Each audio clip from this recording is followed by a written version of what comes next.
اعوذ باللہ من الشیطان الرجیم، میں پناہ مانگتی ہوں اللہ تعالیٰ کی شیطان مردود کے شر سے۔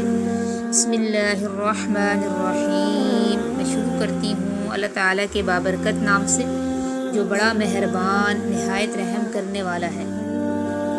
سورۃ النساء چل رہی ہے، ہمارا آج کا سبق آیت نمبر 29 سے شروع ہوگا۔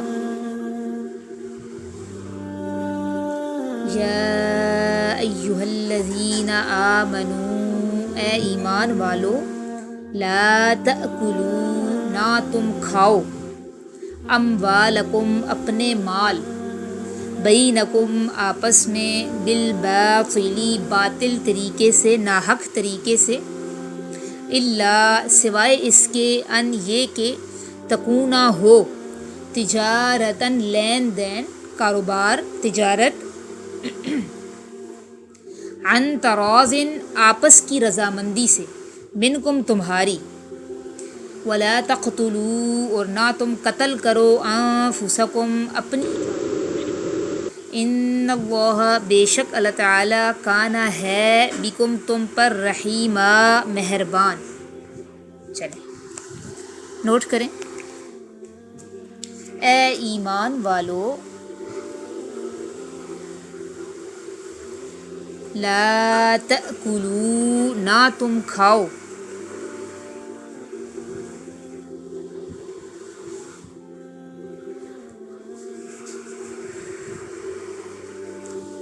نہ تم کھاؤ،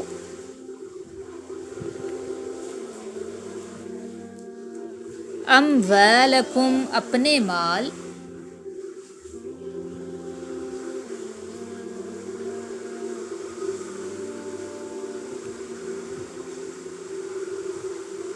بینکم، آپس میں، بالباطل، ناحق طریقے سے، باطل طریقے سے۔ وہ باطل طریقے کون سے ہیں؟ تفسیر میں ہم بات کرتے ہیں ان پر۔ الا، سوائے اس کے،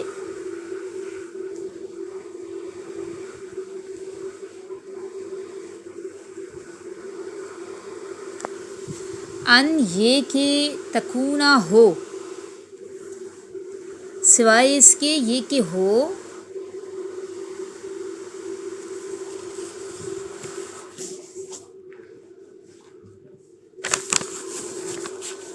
تجارتاً، تجارت،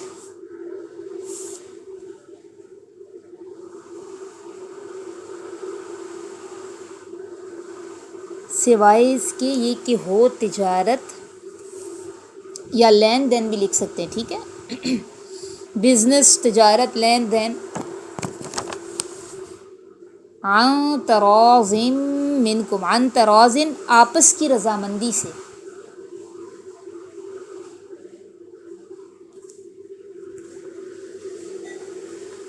منکم، تمہاری،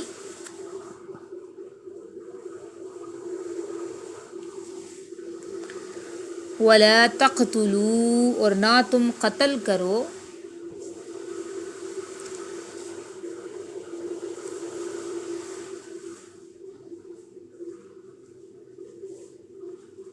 انفسکم، اپنی جانوں کو، نہ تم قتل کرو اپنی جانوں کو،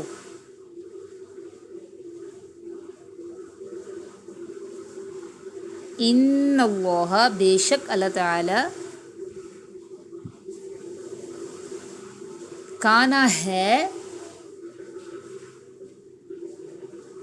بیکم، تم پر، رحیما، بہت مہربان، بے شک اللہ ہے تم پر بہت مہربان۔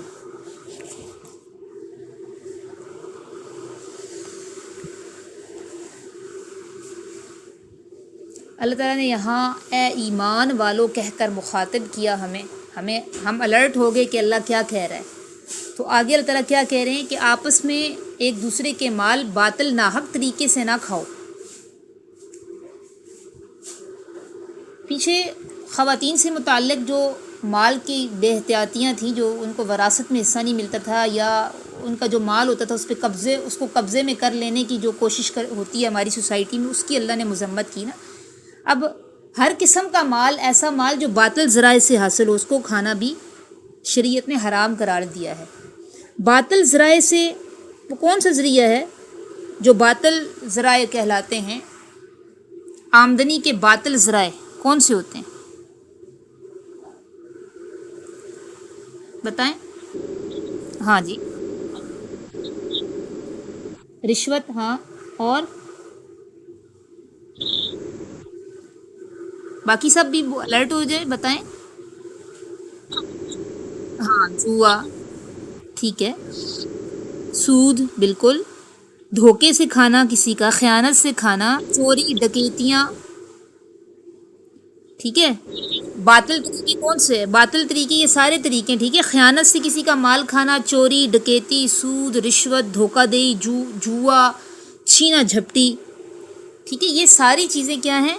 یہ باطل طریقے ہیں مال کھانے کے۔ اچھا، کچھ طریقے تو ایسے ہیں جو تجارت میں آتے ہیں۔ آگے اللہ تعالیٰ نے استثناء دی ہے نا کہ ہاں ایک طریقے سے تم آپس میں ایک دوسرے کے مال کھا سکتے ہو۔ وہ طریقہ کون سا ہے؟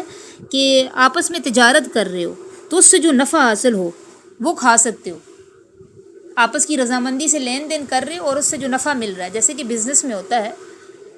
لیکن کچھ چیزیں بھی ایسی ہیں جن کی خرید و فروخت بزنس میں بھی حرام ہوتی ہے۔ وہ کون سی چیزیں؟ جیسے گانے بجانے کے آلات ہو گئے، شراب ہو گئی، شراب کا بزنس کرنا، ٹھیک ہے، یہ فی نفس ہی بذات خود یہ حرام ہے۔ اسی طرح مردار، اس طرح تصاویر اور مجسمے، ٹھیک ہے، ان کے ذریعے مال کا حصول، چاہے وہ بزنس میں ہو چاہے بزنس میں نہ ہو، ٹھیک ہے، ان کے ذریعے بھی مال کا حصول کیا ہے؟ حرام ہے۔ اچھا، ایک اور اس میں پوائنٹ سمجھ لیں کہ جس طرح اپنے مال میں جس طرح دوسرے کا مال ناجائز طور پر کھانا حرام ہے نا، تو اسی طرح جو ہمارا اپنا مال ہے اس کو بھی باطل طریقے سے استعمال کرنا حرام ہے۔ اب باطل طریقے کون سے ہوتے ہیں مال کو استعمال کرنے کے؟ اب بتائیں ذرا، مال استعمال کرنے کے باطل طریقے کون سے ہیں؟ آپ اپنے آس پاس دیکھیں نا، جن کے پاس زیادہ دولت آ جاتی ہے تو اس کو پھر کس کاموں میں اڑا رہے ہوتے ہیں؟ عیاشی فحاشی میں عورتیں رکھتے ہیں، وہ لوگ ناچ گانے کی محفلیں منعقد کرتے ہیں، کھیل تماشوں میں اڑاتے ہیں اور باطل رسمیں کرنا شروع ہو جاتے ہیں، ٹھیک ہے۔ انسان کو تو یہ جذبہ ہونا چاہیے کہ اللہ تعالیٰ ہمیں مال دے تو ہم زیادہ سے زیادہ مساجد بنائیں یا صدقہ جاریہ کریں، اپنے لیے پانی کے کنویں کھدوائیں جہاں سے لوگ خلق خدا سیراب ہوگی۔ سب سے بہترین صدقہ جو ہوتا ہے وہ پانی ہوتا ہے۔ تو انسان کی تو یہ نیت ہونی چاہیے۔ لیکن ہم دیکھتے ہیں کہ جن لوگوں کو اللہ تعالیٰ دے رہے ہوتے ہیں نا، یہ بھی ایک والفتنۃ امۃ المال، حدیث میں میری امت کا فتنہ مال ہے۔ تو جب یہ جس کے پاس آتا ہے، میجورٹی کا یہ حال ہوتا ہے کہ وہ فتنے میں مبتلا ہو جاتے ہیں، اس کو عیاشیوں میں، فحاشی کے کاموں میں اور کھیل تماشوں میں، باطل رسموں میں اڑا رہے ہوتے ہیں۔ تو یہ بھی ناجائز ہے، یہ بھی حرام ہے۔ مال جو اللہ نے دیا نا، اس کے بارے میں سوال ہوگا۔ اچھا، آگے ہے وَلَا تَقْتُلُوا أَنفُسَكُمْ، وَلَا تَقْتُلُوا أَنفُسَكُمْ، نہ تم قتل کرو اپنی جانوں کو۔ جس طرح مال میں تصرف حرام ہے، اسی طرح کسی جان کا قتل بھی حرام ہے۔ اچھا، اپنی جان کے دو مطلب ہیں، ایک تو اس سے مراد خودکشی ہے، اپنی جان کو تلف کرنا۔ اپنی جان کو تلف کرنے کو کیا کہا جاتا ہے؟ خودکشی کہا جاتا ہے نا، تو خودکشی بھی اسلام میں حرام ہے۔ اور اپنی جان سے مراد کسی دوسرے مسلمان کا قتل بھی ہو سکتا ہے، کیونکہ مسلمان جسد واحد کی طرح ہے نا، اس لیے کسی دوسرے کو قتل کرنا ایسی جیسے اپنے آپ کو قتل کرنا۔ تو اپنی جانوں کا قتل نہ کرو سے یہ دونوں مفہوم مراد ہو سکتے ہیں۔ خودکشی ہم دیکھتے ہیں ابھی سوسائٹی میں یہ چیز پہلے بہت کم تھی، اب بہت زیادہ ہو گئی ہے، مسلم سوسائٹی میں بھی بہت زیادہ ہو گئی ہے۔ پہلے مسلم معاشرے میں یہ چیز کم تھی۔ دیکھیں، حدیث میں اس سے بڑی وعید سنائی گئی ہے۔ حدیث میں آتا ہے کہ جو اپنے آپ کو جس آلے سے قتل کرے گا، اسی آلے سے جہنم میں اس کو سزا دی جائے گی۔ اگر وہ زہر کھا کر اس نے اپنے آپ کو مارا تھا تو کھانے کو پھر وہی زہر دیا جائے گا۔ کسی نے پھانسی کے پھندے پر اپنے آپ کو چڑھا دیا تو اسی طرح اس کو سزا بھی دی جائے گی۔ آج ہم دیکھتے ہیں معمولی باتوں پر لوگ نہ صرف خودکشیاں کر دیتے ہیں بلکہ دوسروں کا قتل بھی کر دیتے ہیں۔ اچھا، آپ مجھے بتائیں آپ نے کبھی سوچا ہے جو سوسائٹی میں یہ چیز اتنی زیادہ ہوگی اس کے پیچھے وجوہات کیا ہوتی ہیں؟ لوگ خودکشیاں کیوں کرتے ہیں؟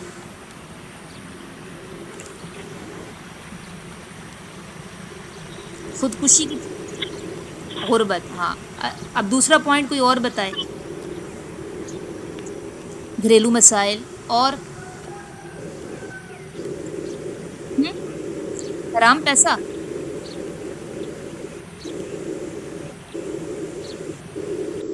اللہ سے دوری، کس کی کمی؟ برداشت کی کمی، ٹھیک ہے۔ ہوں اور صبر نہیں ہے، وہی نا، برداشت نہیں ہے، صبر نہیں ہے۔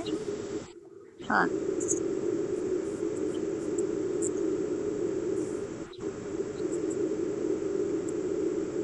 ہاں، سیلف سینٹرڈ۔ زیب النساء، آپ بتائیں زیب النساء۔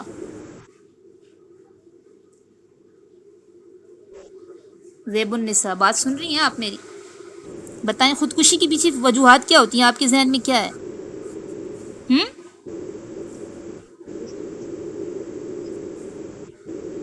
ڈپریشن، اچھا نمرہ کیا کہہ رہی تھی؟ ڈپریشن، ٹھیک ہے۔ ہاں، سارے ٹھیک ہے، ساری وجوہات ٹھیک ہیں۔ دیکھیں خودکشی کے جتنے بھی کیسز ہم دیکھتے ہیں نا، ہر ایک کیس کے پیچھے مختلف وجوہات ہوتی ہیں، لیکن ایک وجہ کامن ہوتی ہے، ایک وجہ سب میں کامن ہوتی ہے، وہ ہے مایوسی، نا امیدی۔ کہیں خودکشی کے پیچھے غربت بھی وجہ ہوتی ہے، کہیں ذہنی دباؤ ہوتا ہے، منفی خیالات کا ہجوم ہوتا ہے، اللہ پر یقین اور اعتماد کی کمی ہوتی ہے، بے عزتی کا خوف ہوتا ہے، یا گھر میں لان تان والا ماحول ہوتا ہے۔ یہ جو لان تان اور تنقیدی ماحول جہاں ہوتے ہیں نا، وہاں پہ ڈپریشن بہت زیادہ ہوتا ہے۔ تو ایسے لوگ خودکشی کا ضرور سوچتے ہیں جن کے گھروں میں لان تان والے اور تنقیدی ماحول ہوتے ہیں۔ اس کے علاوہ گھریلو تشدد کا ڈر، ناکامی کا ڈر، محبت میں ناکامی، ویسے تو اس پہ خودکشیاں کم ہی لوگ کرتے ہیں، لیکن یہ کیسز بھی آئے ہیں، ٹھیک ہے، محبت میں ناکامی، لامتناہی خواہشات کا ہونا، یہ بھی ایک وجہ ہے، ٹھیک ہے۔ اچھا، ہم لوگ سمجھ رہے ہوتے ہیں نا کہ صرف غربت کی وجہ سے ہی لوگ خودکشیاں کرتے ہیں۔ لاہور میں آپ کو میں بتاؤں، ایک بہت امیر ماہر نفسیات خاتون ہے، ان کے بیٹے نے، ان کے اکلوتے بیٹے نے خودکشی کی تھی۔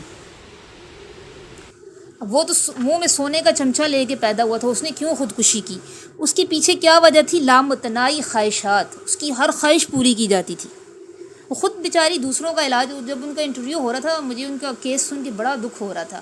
ان کو خود نہیں سمجھ آ رہی تھی کہ ان کے بیٹے نے خودکشی کیوں کی ہے۔ تو اس کے پیچھے کیا وجہ بتائی جا رہی تھی کہ لامتناہی خواہشات کا ہونا۔ ان کو وہ اپنے بیٹے کو سمجھ ہی نہ سکی کہ اس کا مسئلہ کیا ہے، حالانکہ وہ خود ماہر نفسیات تھی، ماہر نفسیات ہیں، لوگوں کا علاج کرتی ہیں۔ تو دیکھیں، جب والدین تو دیکھیں یہ سمجھ رہے ہوتے ہیں کہ ہم بچے کے منہ سے جو بھی خواہش نکلے ہم اس کو پوری کریں گے، مہنگے اور من پسند کھانے ان کو کھلائیں گے، من پسند چیزوں کی من پسند جگہوں سے شاپنگ کروا دیں گے، تو بچے خوش ہو جاتے ہیں، ان کے حقوق پورے ہو رہے ہیں۔ ایسا نہیں ہوتا، اس طرح پھر بچوں کو نہ صبر کی عادت ڈلتی ہے، نہ ان کے اندر شکر کی عادت پیدا ہوتی ہے۔ انہیں بس جو چیز چاہیے پھر وہ چاہیے ہی ہوتی ہے، بس کسی طرح سے بھی پوری ہو۔ تو جب ان کی وہ خواہش پوری نہیں ہوتی تو پھر وہ ڈپریشن میں چلے جاتے ہیں۔ اس لیے بچوں کو نا نہیں کی بھی عادت ڈالنی چاہیے، لیکن اس کا ایک پراپر طریقہ ہوتا ہے۔ یہ نہیں ہوگا غصہ کرنا شروع ہو جائیں یا بچے کو مار پیٹ شروع کر دیں، بچہ ضد کر رہا ہو تو بچے کی ضد اور خواہش کنٹرول کرنے کا بھی ایک طریقہ ہوتا ہے پراپر۔ جو لوگ بچوں والی جو مائیں ہیں نا، وہ سلمان آصف صدیقی صاحب ہیں، ان کو لازمی سنا کریں، ٹھیک ہے۔ وہ بڑے خوبصورت نفسیاتی طریقے بتاتے ہیں بچوں کو ہینڈل کرنے کے۔ تو خواہش بھی ہوتی ہے، ٹھیک ہے، ہر لامتناہی خواہشات بھی ہوتی ہیں اس کے پیچھے، اس لیے بچوں کی ہر خواہش پوری نہیں کرنی چاہیے، ان کو صبر اور شکر کی عادت ڈالنی چاہیے، ان کو بتانا چاہیے کہ بیٹا دنیا جو ہے یہ خواہشات پوری ہونے کی جگہ نہیں ہے۔ اور ایک اور جو بڑا مسئلہ نا، وہ ماحول لان تان والا ہونا، تو اس کو بھی، یہ بھی آپ اگر بچے سے کوئی غلطی ہو جائے یا اس کے نمبر کم آ رہے ہیں، ایک خودکشی کے کچھ کیسز ایسے بھی تھے، ایک نہیں بہت سارے کیسز پاکستان میں ہوئے ہیں ایسے بھی، جن میں بچوں کے نمبر کم آئے تھے۔ حیدرآباد میں کیس ہوا تھا، بچی نے 2nd فلور سے چھلانگ لگا دی تھی۔ اس طرح پنجاب کا واقعہ تھا، وہ بچہ اپنا رزلٹ لے کر آ رہا تھا، اس نے رکا لکھا پہلے کہ میں نے کوشش تو بہت کی تھی مگر میں اچھے نمبر نہیں لے سکا، اور اس نے دریا میں وہ رکا چھوڑ کے اپنا بیگ بھی خود دریا میں چھلانگ لگا دی تھی۔ تو یہ جو چیزیں یہ کیوں، اس کو بے عزتی کا خوف تھا، گھریلو تشدد کا ڈر تھا، لعن طعن والا جو اس کا ماحول تھا نا، اس کو ڈر تھا. تو یہ ان چیزوں سے بھی گھر میں ماحول ایسا بنائیں کہ لعن طعن یا تنقید نہ ہو، تعمیری انداز میں تربیت کریں. اگر بچے سے غلطی ہو بھی گئی ہے یا ناکام ہو گیا وقتی طور پر، تو اس کو کہیں بیٹا کوئی بات نہیں، ابھی انشاءاللہ نئی آگے پھر مزید کوشش کریں گے اور اس سے بھی اچھی پرفارمنس دکھائیں گے. ہارنے کا مطلب زوال تھوڑی ہوتا ہے. آگے بڑھتے ہیں نئے اس جذبے کے ساتھ، آگے بڑھتے ہیں نئے ذوق کے ساتھ. اب سوچتے ہیں ہماری یہ ناکامی کیوں آئی، اگلی دفعہ پھر وہ کام نہیں کریں گے. اس طرح بچے کی تعمیری انداز میں تربیت کریں. لعن طعن اور تنقید یہ نہ کبھی کریں بچے پہ، ٹھیک ہے. اور دوسری چیز، ہم بڑے جو ہیں نا آپس میں وتواصوا بالحق وتواصوا بالصبر، یہ مومنین کو آپس میں ہونا چاہیے. کسی کا کوئی دکھ سنیں تو اس کو جج نہ کریں، اپنے مزاج کے مطابق اس سے بات نہ کریں، بلکہ ایسی بات کریں کہ اپنے الفاظ اور توجہ سے اس کا وہ دکھ ختم کرنے کی کوشش کریں، اس کی ہمت بڑھائیں. آپ کے الفاظ اور آپ کی اس طرح توجہ دیں اس پر کہ اس کو لگے کہ یہ مجھ سے یہ اس سے زیادہ میرا کوئی مخلص بندہ نہیں ہے. اس کی اس طرح ہمت بنائیے، اپنی عادت بنا لیں. ٹھیک ہے، ہماری سوسائٹی میں اس چیز کی بہت زیادہ کمی ہے. آپ کسی کو اپنا مسئلہ بتائیں تو وہ الٹا آپ کو ہی شروع ہو جائے گا، اچھا تم سے یہ غلطی ہو گئی، اچھا. وہ پھر اپنے مزاج بھی بیچ میں تھوپ رہے ہوتے ہیں لوگ. تو یہ گر بھی نا کسی میں ہوتا ہے کہ کسی کی بات کو کہ ڈیپتھ میں جا کے اس کو سمجھ کے اس کو تسلی دینا. تو اپنے لفظوں کو کسی کے لیے گھاؤ نہ بنایا کریں. اس طرح بھی لوگ بہت زیادہ خودکشی کی طرف جاتے ہیں.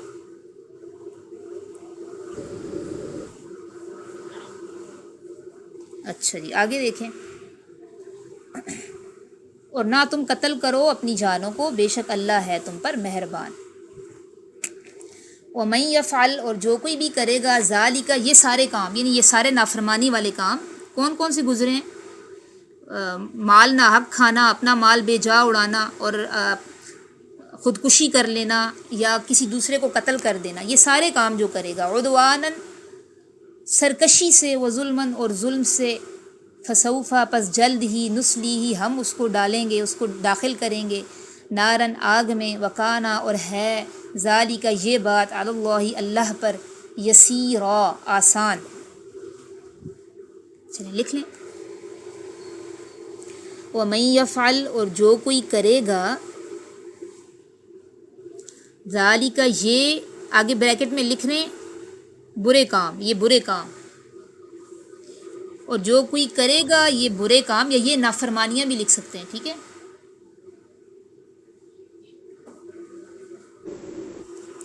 جو کوئی کرے گا یہ نافرمانیاں،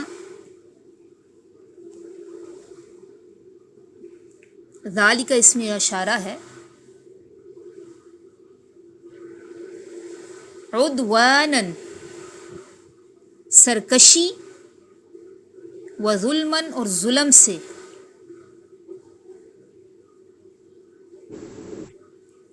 جو کوئی کرے گا یہ کام سرکشی اور ظلم سے،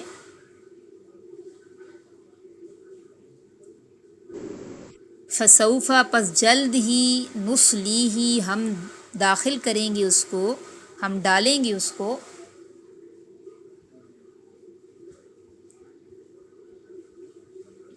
نارا، آگ میں. پس جلد ہی ہم ڈالیں گے اس کو آگ میں، وکانا، اور ہے، ذالک، یہ بات،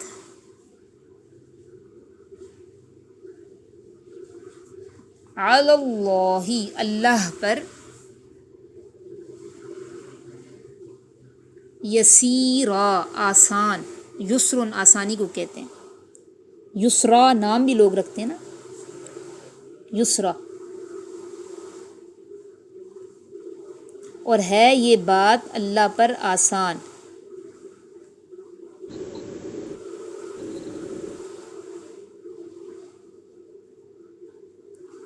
خودکشی کا خیال ہے، دیکھیں اللہ تعالیٰ وعید سنا رہے ہیں نا کہ یہ جو ساری نافرمانیاں جو کرے گا تو ہم اس کو آگ میں داخل کریں گے، اور آگ میں داخل کرنا اللہ پر آسان ہے. خودکشی کا خیال آئے تو یہ سوچا کریں کہ بھئی دنیا میں تو ختم ہو جائے گی ایک نہ ایک دن تو ہمارا یہ وقت پورا ہوگا اور یہ اس فیض سے ہم نکل جائیں گے، اور زندگی تو دنیا تو ہے ہی آزمائشوں کا گھر، یہاں تو آزمائشیں آئیں گی، یہ سوچا کریں۔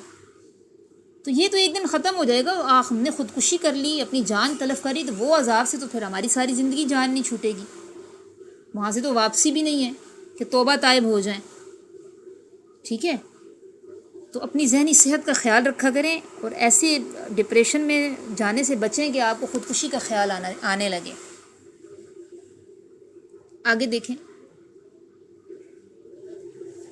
آیت نمبر 31۔ ان تجتنبوا، اگر تم اجتناب کرو گے، اجتناب کہتے ہیں بچنے کو، اگر تم بچتے رہو گے، کبائر کبیرہ گناہوں سے، ما تنہون عنہ جو تمہیں روکا گیا ہے ان سے، یعنی جس سے تمہیں روکا گیا ہے، نکفر عنکم تو ہم ہٹا دیں گے تم سے، سیئاتکم تمہاری برائیاں، سیئات کہتے ہیں صغیرہ گناہوں کو، چھوٹے چھوٹے گناہ، وندخلکم اور ہم تمہیں داخل کریں گے مدخلاً، مدخل اصل میں اس میں ظرف ہے، ٹھیک ہے، اس میں ظرف مکان ہے، اس میں ظرف مکان کا مطلب ہے وہ جو کسی جگہ کسی جگہ کا نام ہو، مدخل ایسے داخلے کی جگہ کریمہ جو عزت والا ہوگا، ایسے داخلے کی جگہ ہم داخل کریں گے تمہیں، ایسے داخلے کی جگہ جو عزت والا ہوگا، اور اس کو ہم کہہ سکتے ہیں مقامات بھی، ہم داخل کریں گے تمہیں ایسے مقامات میں جو عزت والے ہوں گے۔ چلیں، ان تجتنبوا اگر تم بچتے رہو گے،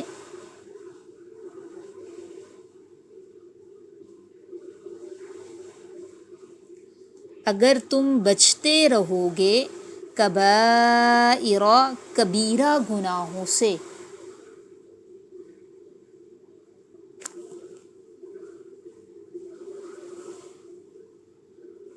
کبیرہ بڑے کو کہتے ہیں، بڑے بڑے گناہوں سے، اگر تم بچتے رہو گے بڑے بڑے گناہوں سے، ما تنہون عنہ جس سے تمہیں روکا جاتا ہے،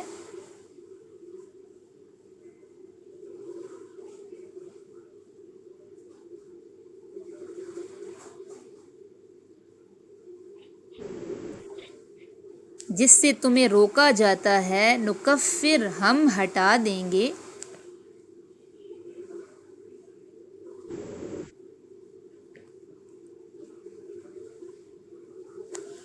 عنکم تم سے،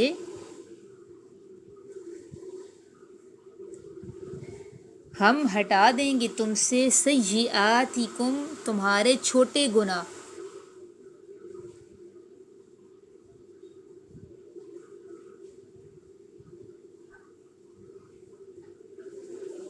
تمہاری برائیاں بھی لکھ سکتے ہیں، ٹھیک ہے۔ وندخلکم اور ہم داخل کریں گے تمہیں،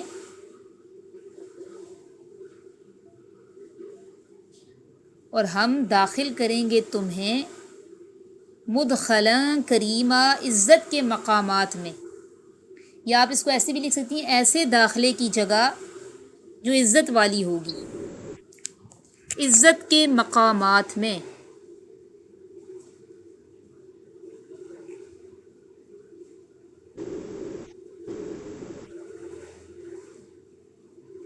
عزت کے مقامات میں،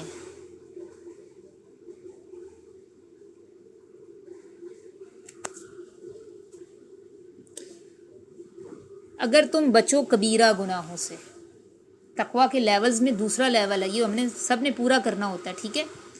پہلا لیول تو جو ہم پورا کرتے ہیں وہ اسلام کے اصول ہیں، وہ ہم پورے کریں گے تو دائرہ اسلام میں داخل ہوتے ہیں، اور پھر کبیرہ سے ہی بچنا ہوتا ہے اور صغیرہ سے ہی بچنا ہوتا ہے۔ اچھا، یہ جو اصطلاحیں ہیں کبیرہ اور صغیرہ گناہ آپ بہت سنتی ہوں گی، قرآن اور حدیث میں یہ کثرت سے استعمال ہوئی ہیں۔ کبیرہ گناہ کس کو کہتے ہیں؟ بڑے گناہ، مثلا آپ کو کیسے پتہ چلے گا یہ گناہ بڑا ہے؟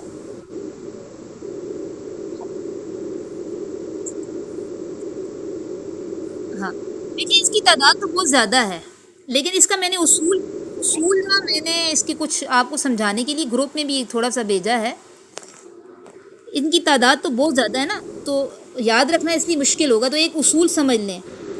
وہ اصول کیا ہیں گروپ میں بھی دیکھ لیں، میں نے آپ لوگوں کو بھیجیں، جو نوٹ کرنا چاہے نوٹ کر سکتا ہے۔ ہر وہ گناہ جس پر حدیث میں یا قرآن میں جہنم کی وعید سنائی گئی ہو، ٹھیک ہے، وہ کیا ہے، کون سا گناہ ہوتا ہے؟ کبیرہ گناہ۔ یا ہر وہ گناہ جس پر نبی علیہ الصلوۃ والسلام کی زبان مبارک سے لعنت فرمائی گئی ہو۔ احادیث مبارکہ میں بہت سارے ایسے گناہ ہیں جن پر نبی علیہ الصلوۃ والسلام نے لعنت فرمائی ہے، ٹھیک ہے، یا اللہ تعالیٰ نے ان پر غضب کا اظہار کیا ہو، یا ایسے گناہ جن پر حد جاری کرنے کا حکم ہو۔ حد، اللہ کی سزائیں جو مقرر ہیں نا، ان کو حد کہتے ہیں، اور یہ تبدیل بھی نہیں ہو سکتی۔ جیسے چوری ہے، چور کی اللہ نے کیا سزا رکھی ہے؟ ہاتھ کاٹا جائے، آگے آپ پڑھیں گی اس بارے میں۔ زنا کا وہ میں نے بتا دیا کیا حد ہوتی ہے۔ بہتان ہے، شراب نوشی، ان سب پر حدیں مقرر ہیں۔ تو یہ سب کون سے گناہ ہیں؟ کبیرہ گناہ، ٹھیک ہے۔ اچھا، اس طرح ہر وہ گناہ دیکھیں جو ہوتے تو چھوٹے چھوٹے ہیں، لیکن ان کے نتائج ایسے برے نکلتے ہیں کہ وہ کبیرہ کے زمرے میں پھر آ جاتے ہیں۔ مثال کے طور پر آپ نے کسی کی غیبت کی، لیکن اس سے زیادہ فرق نہیں پڑا، ایک مجلس تھی لگی ہوئی، آپ نے کسی کی ہلکی سی برائی کری، وہ بہت موٹی ہے، ہاں اس کا قد اتنا سا ہے، ٹھگنی سی ہے، اس طرح کہہ دیا، ٹھیک ہے، یہ غیبت ہوئی، اس سے اتنا فرق نہیں پڑا، تو یہ صغیرہ گناہ ہے۔ لیکن آپ نے کسی کی ایسی غیبت کی کہ اس سے فتنہ فساد کھڑا ہو گیا، قتل و غارت تک نوبت پہنچ گئی، معاشرے میں جھگڑا کھڑا ہو گیا، فساد کھڑا ہو گیا، تو یہ پھر کبیرہ گناہ کے زمرے میں آئے گا۔ تو ایسے چھوٹے چھوٹے گناہ بھی جن کے نتائج ایسے نکل رہے ہوں، ایسے برے نکل رہے ہوں کہ معاشرے میں فساد جاری ہو جائے، تو وہ بھی کبیرہ گناہ کے زمرے میں آئے گا، ٹھیک ہے۔ اسی طرح اگر صغیرہ گناہ بار بار کیے جائیں، کثرت سے کیے جائیں، وہ بھی کبیرہ بن جاتے ہیں۔ مثال کے طور پر دیکھیں، نبی علیہ الصلوۃ والسلام ایک دفعہ قبروں کے پاس سے گزرے تھے، اور آپ صلی اللہ علیہ وسلم نے فرمایا تھا ان کو عذاب ہو رہا ہے، اور عذاب کی وجہ کیا ہے کہ ایک تو چغل خوری، ایک تو چغلیاں لگاتا تھا، اور دوسرا کیا تھا؟ دوسرا پیشاب کی چھینٹوں سے نہیں بچتا تھا۔ اب چغلیاں لگانا یہ بظاہر تو چھوٹا سا کام ہے، ٹھیک ہے، کسی کی چغلی لگا دی، لیکن اس کو بار بار کریں گے اور اس سے اگر معاشرے میں فساد پھیلنا شروع ہو گیا تو یہ پھر کیا بن جاتا ہے؟ اتنا بڑا گناہ بن گیا کہ اس پر اس کو عذاب ہو رہا تھا، قبر کا عذاب ہو رہا تھا اس کو۔ اسی طرح پیشاب کے چھینٹے، یہ تو معمولی سی چیزیں ہیں، لیکن جب انسان مسلسل پیشاب کے چھینٹے آپ پر پڑیں گے تو کیا ہوگا؟ طہارت حاصل نہیں ہوگی، طہارت کے آداب کے خلاف ہے، اور جب طہارت آپ کو حاصل نہیں تو نمازیں بھی پوری نہیں ہوں گی۔ تو یہ پھر ایسا عمل اس بندے کے لیے بھی کیا ہوا کہ وہ عذاب قبر کا ذریعہ بن گیا، ٹھیک ہے۔ تو ایسے صغیرہ گناہ بھی جو مسلسل ہم لوگ کر رہے ہوتے ہیں، وہ بھی آپ کو کبیرہ گناہ کے زمرے میں وہ آتے ہیں، اور انسان کے لیے پھر وہ بڑے بڑے گناہ کرنا آسان ہو جاتا ہے۔ وہ ایک شعر ہے نا، جو پتھر پہ پانی پڑے متصل، جو پتھر پہ پانی پڑے متصل، بلا شبہ گھس جاتی ہے پتھر کی سل۔ کسی پتھر کو آپ نلکے کے نیچے رکھ دیں اور مسلسل اس پہ ٹپ ٹپ ٹپ ہوتی رہے تو ایک دن پتھر، اتنی سالڈ چیز ہے پتھر، پانی اس میں بھی سوراخ کر دیتا ہے۔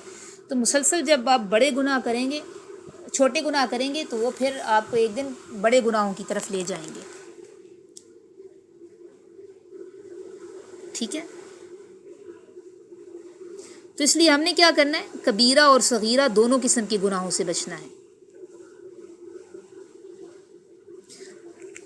جیسے آپ دیکھیں، بد نظری کی بھی مثال اس میں آپ لے سکتی ہیں۔ بد نظری ویسے تو صغیرہ گناہ ہے، لیکن جب یہ کرتا ہے انسان اور بار بار کرتا ہے تو پھر اس کے اندر شہوانی جذبات پیدا ہوتے ہیں اور وہ اس کو زنا کی طرف لے جاتے ہیں۔ تو زنا کیا ہے؟ کبیرہ گناہ ہے۔ اس لیے صغیرہ اور کبیرہ دونوں سے بچنے کی کوشش کریں۔ تو یہاں پہ ایک بہت اللہ تعالیٰ نے ہمیں تسلی والی بات کی ہے کہ جو اگر تم بچو کبیرہ گناہوں سے جن سے تمہیں روکا گیا، تو ہم تم سے تمہاری برائیاں ہٹا دیں گے، نہیں تمہارے صغیرہ گناہ ہٹا دیں گے۔ تو اس سے ہمیں پتہ چلتا ہے جو کبیرہ گناہوں سے بچتا ہے اس کو اللہ کامیابی کی یہاں امید دلا رہے ہیں۔ جیسے کہ ہمیں حدیث سے پتہ چلتا ہے کہ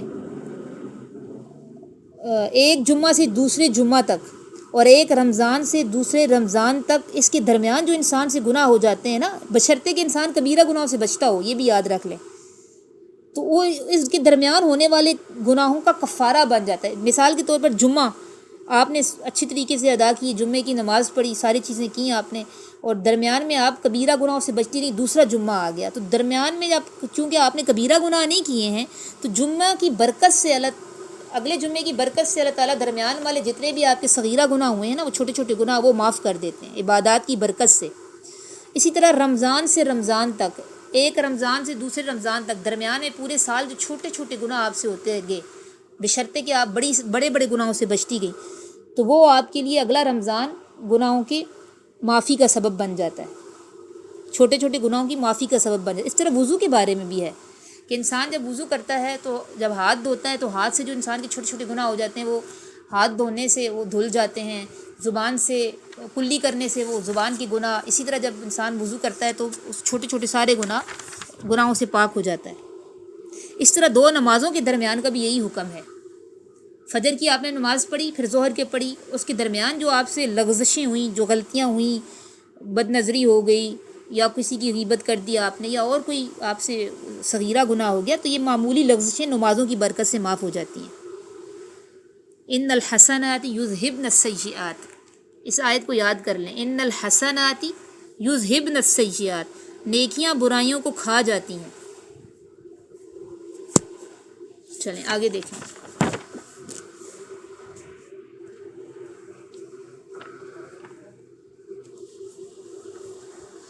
اس رکوع کو میرے خیال میں مکمل کر لیتے ہیں۔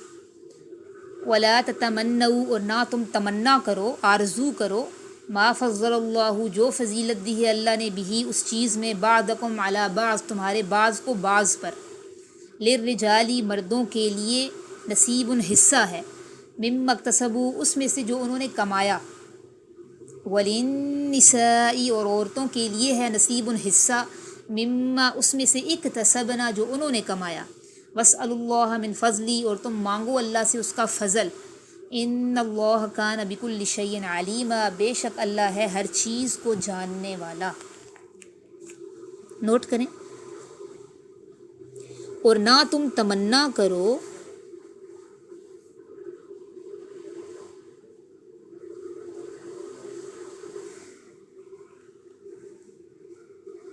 نہ تم تمنا کرو، نہ تم آرزو کرو،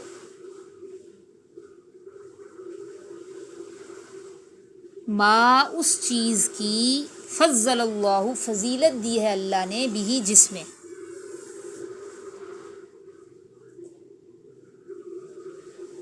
نہ تم تمنا کرو اس چیز کی فضیلت دی ہے اللہ نے جس میں،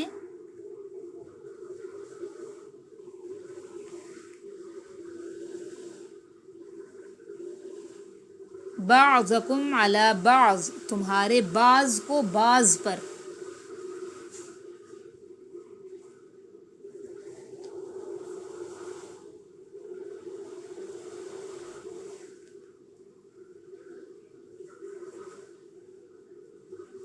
نہ تم تمنا کرو، اللہ نے فضیلت دی ہے جس میں تمہارے بعض کو بعض پر، للرجالی، مردوں کے لیے ہے، لی کا مطلب ہوتا ہے کے لیے، رجال مرد، نصیبن ایک حصہ،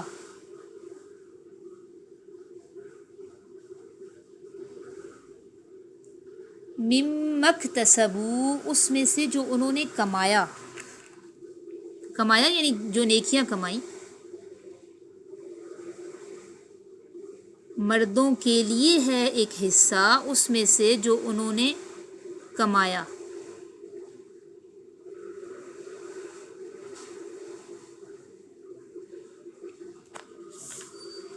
وللنساء، اور عورتوں کے لیے ہے،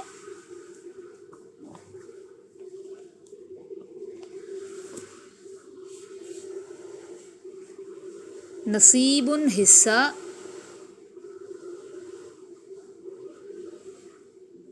مما اکتسبنا، اس میں سے جو انہوں نے کمایا، یعنی اعمال، نیکیاں، عورتوں کے لیے ہے حصہ جو اس میں سے جو انہوں نے کمایا،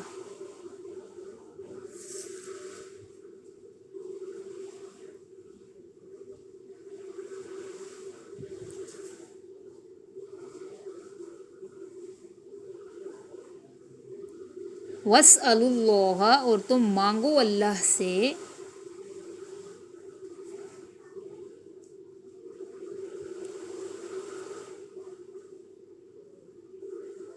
من فضلی، اس کا فضل، تم مانگو اللہ سے اس کا فضل،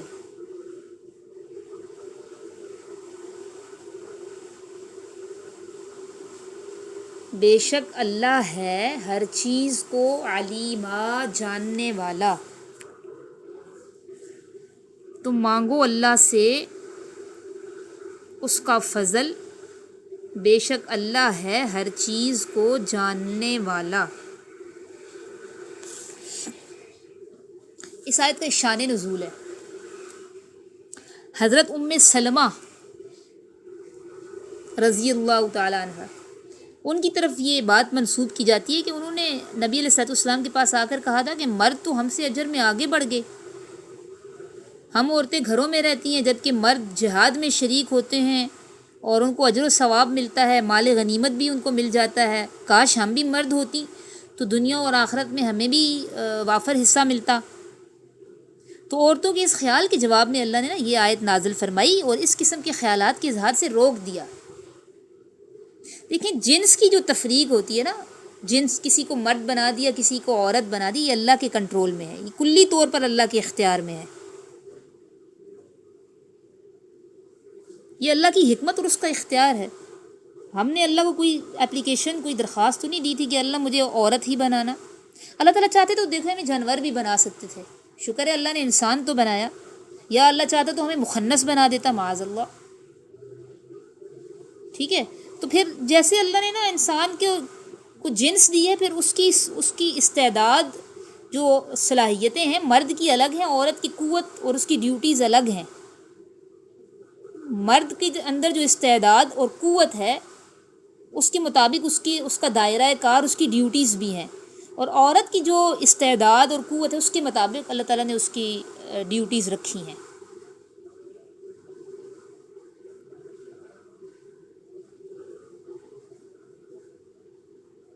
قوی الجسم ہوتے ہیں نا مرد، مشقت والے کام اللہ نے سارے ان کے ذمے لگا دیے، جس میں جہاد بھی ہے. تو یہ فضیلت غیر اختیاری چیز ہے. اس کا یہ مطلب ہرگز نہیں کہ عورتیں کوئی حقیر ہیں. کچھ چیزیں انسان کی اختیار میں ہوتی ہیں، اللہ تعالیٰ کہہ رہے ہیں ان کو فوکس کرو. وَاسْأَلُوا اللَّهَ مِن فَضْلِهِ. انسان کی اختیار میں کیا ہوتا ہے؟ نیکیاں کمانا، اعمال میں آگے بڑھنا، اچھے اچھے کام کرنا. فَاسْتَبِقُوا الْخَيْرَاتِ. اور نجات کا جو دار و مدار ہے اللہ کے ہاں، جو کامیابی کا ایک مدار ہے نا، وہ اسی پر ہے. جو چیز ہمارے اختیار میں ہے اسی پر کامیابی کا دار و مدار بھی ہے. تو اس میں تو عورتوں اور مردوں میں کوئی تفریق نہیں. اس لیے بطور خاص اللہ نے کہا مردوں کے لیے جو انہوں نے اعمال کمائے اس میں سے حصہ ہوگا، اور عورتوں نے جو اعمال کمائے اس میں سے حصہ ہوگا. اس میں تو کوئی فرق نہیں ہے. مردوں اور عورتوں میں جو اللہ نے تفریق رکھی ہے حقوق میں تو یہ برابر ہے، البتہ جو دائرہ کار ہے نا، کام کے جو ڈیوٹیز ہیں، فرائض ہیں جو، وہ اس میں فرق ہے. اور یہ جو ایک بات ہے اللہ ہمیں مرد بنا دیتا، میں یہ دیکھتی ہوں آج بھی سوسائٹی میں بہت سارے لوگ کیا، خصوصاً بچیاں کہہ رہی ہوتی ہیں، لڑکیاں اس طرح کی دعائیں مانگ رہی ہوتی ہیں اللہ مجھے لڑکا بنا دیتا، یا وہ یہ افسوس پار لیتی ہیں کہ کاش میں بھی لڑکا ہوتی. تو یہ چیزیں غلط ہیں. اس سے ایک تو انسان مایوسی کی طرف جاتا ہے، اور اس طرح کی دعا مانگنا بھی شرعاً جائز نہیں ہے. بہت سارے لوگ دعائیں مانگ رہے ہوتے ہیں اللہ مجھے لڑکا بنا دے. شرعاً اس طرح کی دعا مانگنا جائز نہیں ہے. دعا میں خلاف شرع چیز کا طلب کرنا یہ دعا کے آداب کے خلاف ہوتا ہے، اور ایسے لوگوں کی کو دعاؤں میں حد سے بڑھنے والا کہا گیا ہے، حد سے تجاوز کرنے والا، دعاؤں میں حد سے تجاوز کرنے والا. اور اس احساس کے پیچھے بسا اوقات معاشرتی رویہ بھی ہوتا ہے. جی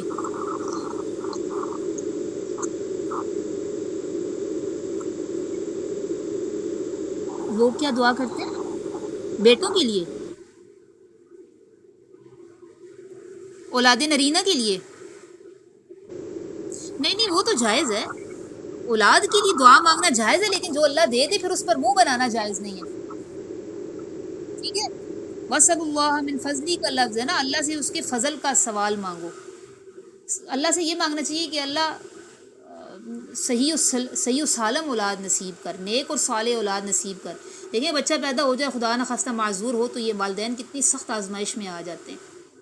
اس لیے دیکھیں ہمارے بڑے بسا اوقات اس طرح تسلی بھی دے رہے ہوتے ہیں. اگر کسی کے ہاں ایک بیٹی پیدا ہوئی تو اس وقت تو خیر اتنا نہیں لوگ کرتے، دوسری پیدا ہوگی تو اس پر لوگوں کے منہ بن جاتے ہیں. پھر تو بڑے جو ہوتے ہیں وہ تسلی کس طرح دے رہے ہوتے ہیں؟ اسی طرح دے رہے ہوتے ہیں نا کہ بھئی اللہ کا شکر کرو، اولاد تو ہے، اللہ نے صاحب اولاد کیا ہے. یہ معذور ہو جاتی تو تمہیں کتنا ہوتا، صحیح و سالم تو ہے.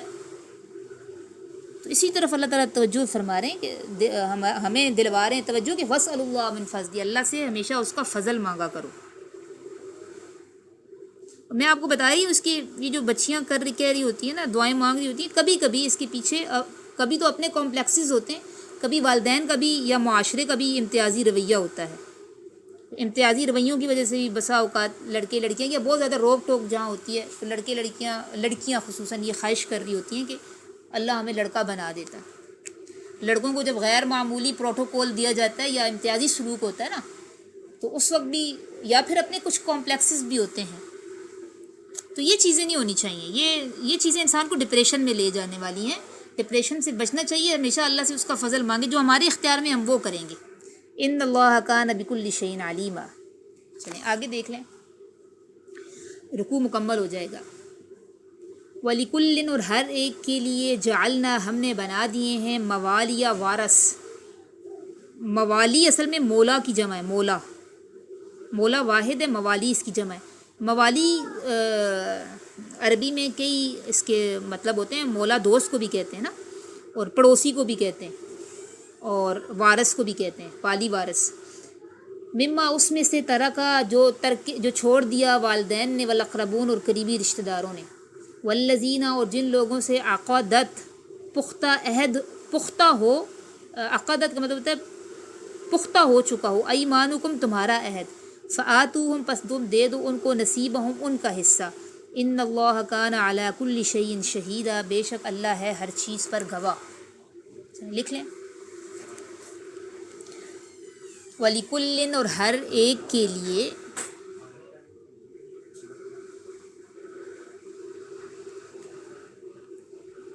جعلنا، بنا دیے ہیں ہم نے،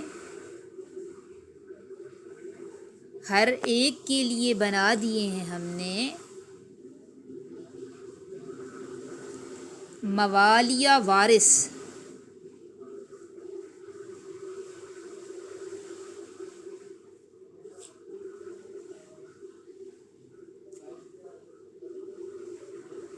مما، اس مال میں سے، ترکا، جس کو چھوڑا،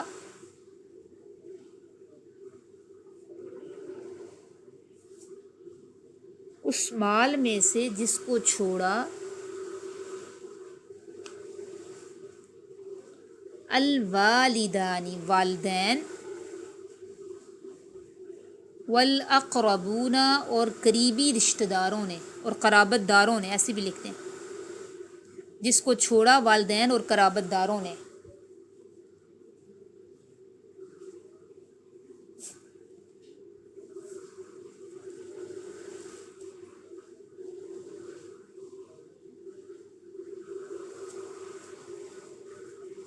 والذین، اور جو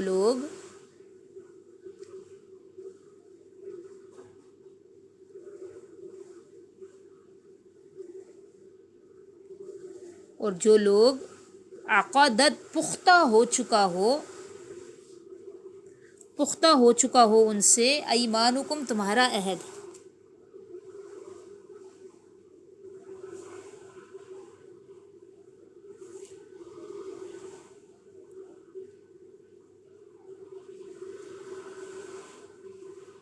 اور جو لوگ پختہ ہو چکا ہو ان سے، ایمانکم، عہد تمہارا، فآتوہم، پس تم دے دو ان کو، نصیبہم، حصہ ان کا.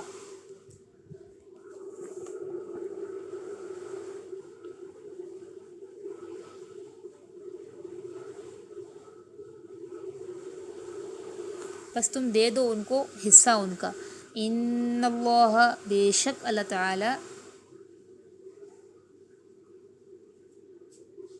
کانا، ہے،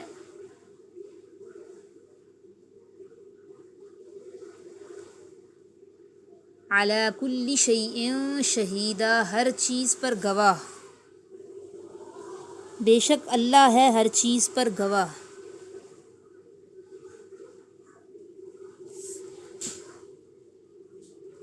اچھا یہ جو آیت ہے نا یہ منسوخ ہے، ٹھیک ہے۔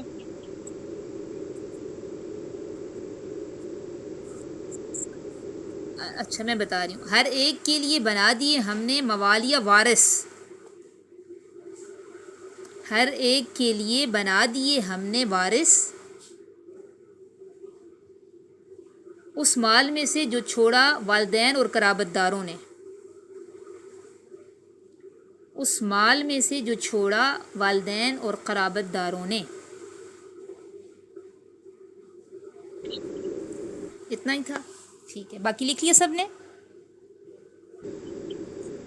جن لوگوں سے تمہاری قسمیں پختہ ہو چکی ہوں، اصل میں دیکھیں پہلے زمانے میں یہ ہوتا تھا نا کہ دو جو دوست ہوتے تھے وہ آپس میں یہ معاہدہ کرتے تھے کہ اگر مجھ سے کوئی جرم ہو گیا یا مجھ پر کوئی تاوان آ گیا تو تم میری مدد کرو گے، اس طرح اگر تم سے کوئی جرم ہو گیا اور تم پر کوئی تاوان آ گیا تو میں تمہاری مدد کروں گا، اس طرح کے ایگریمنٹس ہوتے تھے۔